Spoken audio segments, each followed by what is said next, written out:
제22대 경인지역 후보자를 만나다.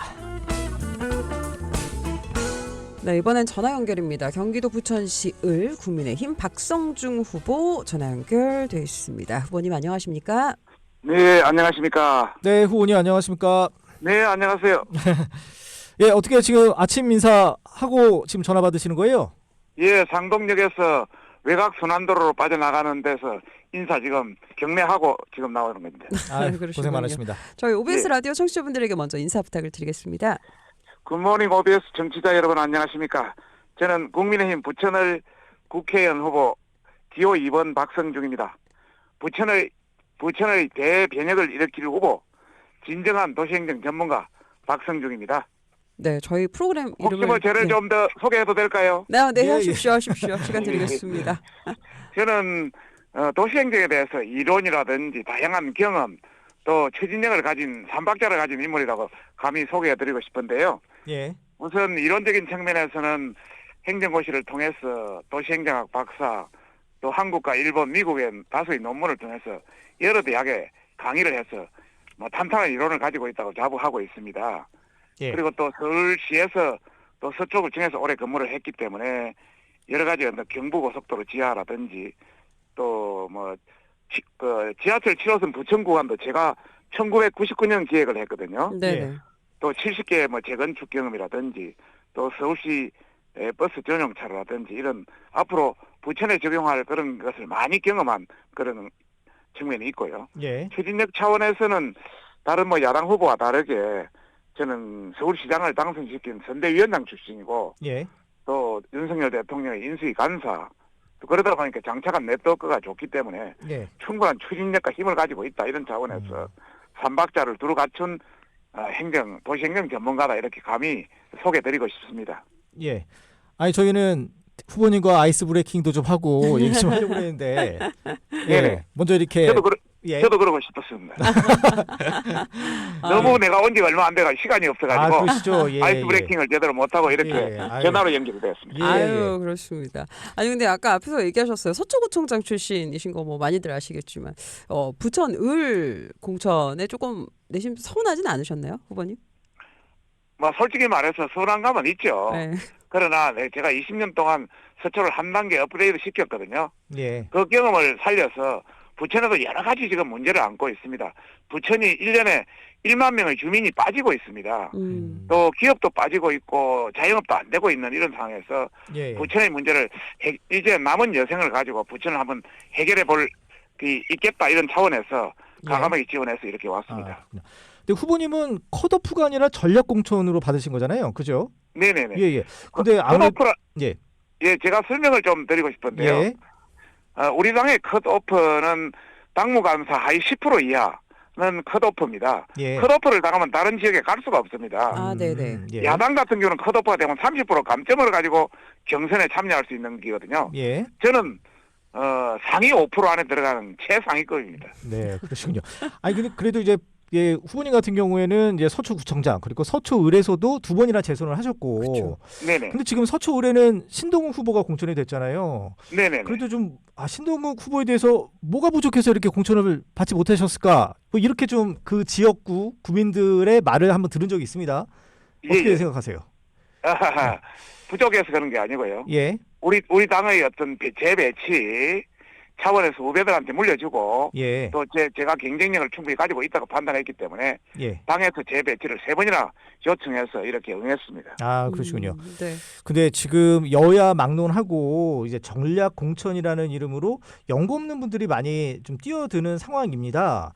네. 지금 어떠세요, 후보님? 여기 그 부천 을에 오신 지 얼마 안 되셨는데 좀 민심들 좀 많이 체감하고 계십니까? 예, 처음에 올 때 뭐 야당이라든지 진보도 세력의 강세가 굉장히 이렇게 걱정을 많이 했습니다. 예. 그런데 아침 새벽부터 저녁까지 뭐 지하철역이라든지 전통시장이라든지 직능단체라든지 또 먹자골목이라든지 다양한 곳에 많은 사람을 만나다 보니까 예. 그분들이 격려하고 최근에 그 속도가 훨씬 더 많아지고 예. 그래서 자신감을 가지고 지금 열심히 하고 있습니다. 네. 예, 예, 예. 앞서서 그 뭐 도시행정, 뭐 서초구청장 출신 얘기하셨는데 이런 그 과거 경험이 부천시에 어떤 도움을 줄 수 있을 거다. 뭐 우리 후보님의 전략 어떤 거 있으세요? 실제 그 서초구청장이나 서울시에 했던 경험이 부천시에 엄청난 경험을 줄 수 있다고 저는 생각하고 있고요. 네. 예. 예를 들어서 70개 단지 이상 재건축을 제가 성공한 경험이 있습니다.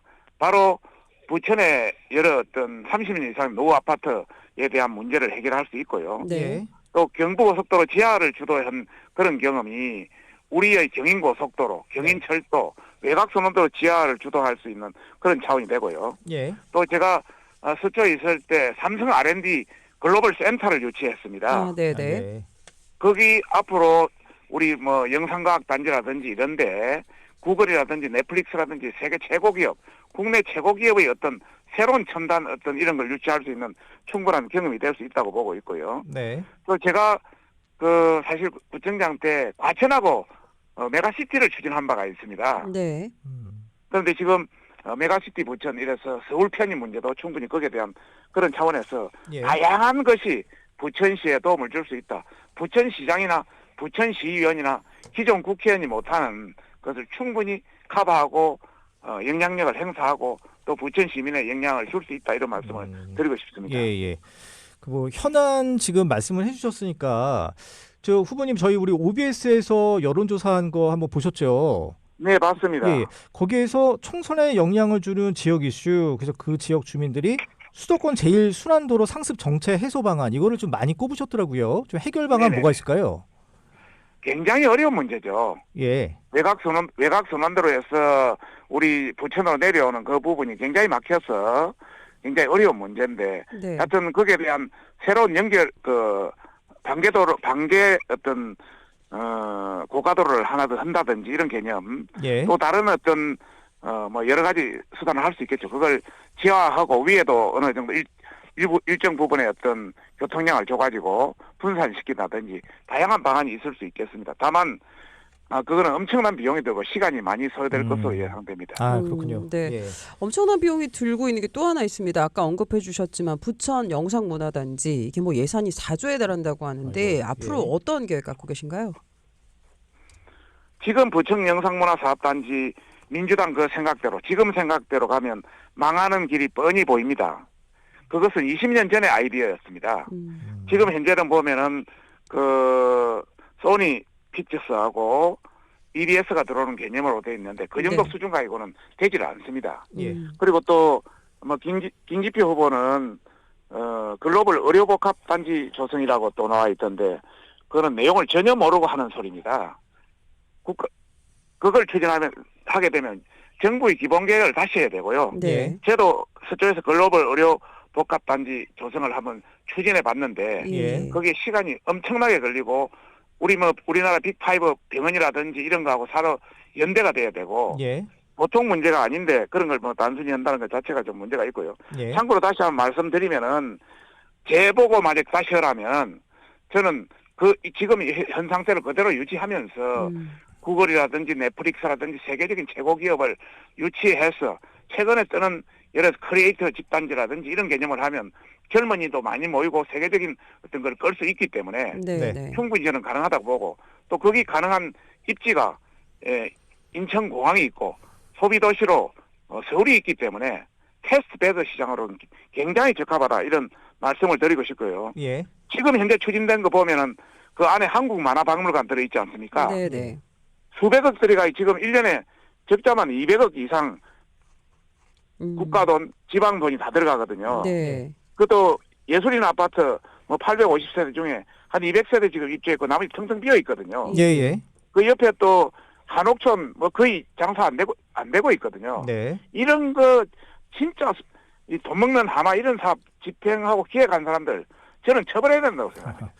아니, 정말 돈 먹는 하마 이거 잡지 않으면 예. 지금 부천의 그 재정 자립도가 31%에 불과한데 예. 쓸데없는 그 민주당 동일 시장, 동일 시의원, 동일 국회의원, 동일 도의원 이러다 보니까 견제와 균형이 없다 보니까 이런 상황이 발생합니다. 예, 근데 후보님의 또 대표적인 또 공약 중에 하나가 그 부천의 서울 편입 아니겠습니까? 그렇습니다. 예. 근데 이거는 한동훈 비대위원장이 어떤 국회 세종 이전 이거는 또 국토 균형 발전 측면이 있고요. 좀 뭔가 좀 네네. 상반되는 듯한 느낌도 듭니다. 그거는 상반되는 느낌은 아니고요. 예. 국회에 관련된 분원이 이미 세종시에 설치되어 있습니다. 예. 그러다 보니까 상당수의 기능을 그쪽에 이전해서 정부가 그쪽에 다 가 있기 때문에 예. 같이 하는 것이 낫지 않나 이런 차원에서 뭐 전략적으로 이야기가 나온 것 같고요. 네. 네. 저는 이런 말을 드리고 싶습니다. 지금 부천이 가라앉고 있습니다. 13년 동안 13만의 1년에 1만 명의 인구가 빠져나가고 예. 젊은이들이 빠져나가고 기업이 빠져나가고 이러면 부천의 미래 없습니다. 예. 이런 당에서 가장 제1 방안이 바로 부천을 서울로 하는 방안입니다. 부천이 서울로 되는 순간 경기도 부천보다는 서울의 부천이 집값이라든지 이런 것도 확 오를 수 있고요. 교육이라든지 교통이라든지 여러 가지 문제를 해결할 수 있는 여지도 많아지고 또 서울의 일전 예산이 47조입니다. 부천이 2조입니다. 23배입니다. 돈이 많은 곳에서 적은 곳으로 흘러오지 않겠습니까? 충분히 부천의 이익이 훨씬 많다. 저는 왜 부천이 그 옆에 있는 김포, 고양, 구리보다 못합니까? 예전에 부천은 더 나았거든요. 예. 부천은 구로와 양천과 강서 3개 서울의 구청하고 접하고 있습니다. 네. 예. 부천이 충분히 예. 저는 입지 조건이 좋다고 생각하고 그럴 가능성이 있다고 생각하기 때문에 예. 예. 강력히 추진해야 된다고 아, 생각합니다. 아니 그 후보님 그 부천과 관련된 망발은 많이 있었잖아요. 예를 들어서 이부망천, 뭐 이혼하면 예. 부천, 뭐 망하면 이천. 그좀 이미지, 그러니까 어떤 인프라와는 별개로 부천에 대한 이미지가 좀 많이 실추돼 있는 게 사실입니다. 그러면 이런 네네. 것도 어떤 서울 편입을 통해서 개선할 수 있다 이렇게 보시는 거예요? 당연하죠. 예를 들자면은 서울에서도 그래도 상대적으로 잘 사는 데는 강남 서초 쪽 아니겠습니까? 그다음에 네. 그다음에 보면은 강서 쪽은 조금 그거보다는 낫지 않습니까? 네. 또 강서보다는 요 부천이 조금 그런 측면이 있거든요. 이런 차원에서 부천을 서울로 편입시키면 양천구와 같이 뭔가 멋들어지는 교육이라든지 다양한 이런 것을 유입시켜서 같이 좀 상승시킬 수 있다. 부천을 업그레이드 시킬 수 있는 가장 빨리 업그레이드 시킬 수 있는 방안이다. 이런 말씀을 드리고 싶습니다. 네네. 그렇군요. 예. 지금 말씀하신 부천 을 지역 지금 현재 3자 구도입니다. 더불어민주당 김기표 후보, 새로운미래 설훈 후보, 그리고 국민의힘 우리 박성중 후보인데 여론조사 보면은 지금 선두에 계시지는 못합니다. 네, 지금 상황 네네. 어떻게 좀 읽고 계신가요? 처음에는 3자 구도가 돼서 상당히 재미있게 흘러갈 것이다. 저도 그렇게 예상했습니다. 예. 그런데 진행돼서 보니까 조국 신당의 어떤 바람이 상당히 셉니다. 예. 저희 당과 국민의힘과 민주당의 지지율은 30% 비슷하고요. 예. 예. 조국 신당이 20% 이상을 받고 있다 보니까 조국 신당과 민주당이 합치니까 거의 50%에 육박할 뻔입니다. 예. 그러다 보니까 굉장히 어려움을 겪고 있는데 최근 저희 지지도도 올라가고 있고 네. 또 서른의 후보도 올라가고 있으니까 앞으로 구도가 3자 구도가 재미있게 형성될 것으로 저는 예측하고 있습니다.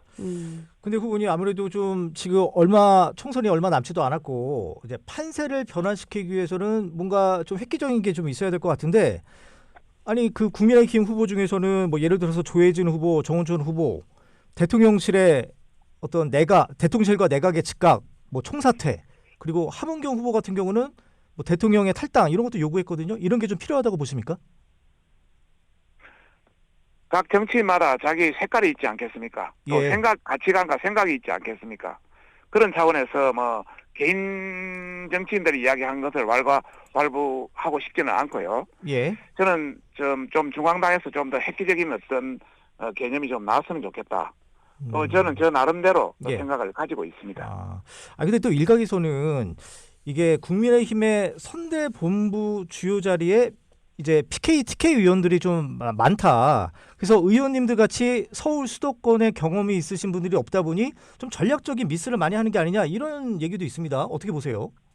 뭐 충분히 지적할 수 있는 내용이죠. 예. 이렇게 아, 예, 의견을 예, 주시는 짧게요. 걸로, 예. 짧게 네네네. 의견 주신 걸로 하겠습니다. 예, 예. 후보님 저희가 이제 시간이 그렇게 길지는 않아서요. 네네. 아까 말씀드린 대로 이제 오늘 디데이 8일입니다. 남은 예, 한 예. 일주일 정도의 시간 어떻게 전략 짜고 계신지 마지막으로 여쭤보겠습니다. 우선 제 개인적으로는 최대의 어떤 걸 끌어올려서 뭐 아침부터 저녁까지 열심히 해야 되고요. 예. 또 다른 후보 뭐 가벌병원 연대라든지 또 인근 계양가의 연대라든지 이런 걸 통해서 좀 더 바람을 일으킬 생각이고요. 또 다른 차원에서는 중앙당에서도 좀 더 적극적인 어떤 그런 개념을 해줬으면 좋겠다. 적극적인 그런 개념을 이야기하고 있고요. 또 제 나름대로 어떤 독특한 전략을 열심히 수립하고 있습니다. 네, 알겠습니다. 예, 좋은 결과 있기를 바라겠습니다. 네, 열심히 오늘 하겠습니다. 네, 경기도 부천을 국민의힘 박성중 후보 오늘 전화 인터뷰 함께했습니다. 감사합니다. 네, 고맙습니다. 고맙습니다. 예.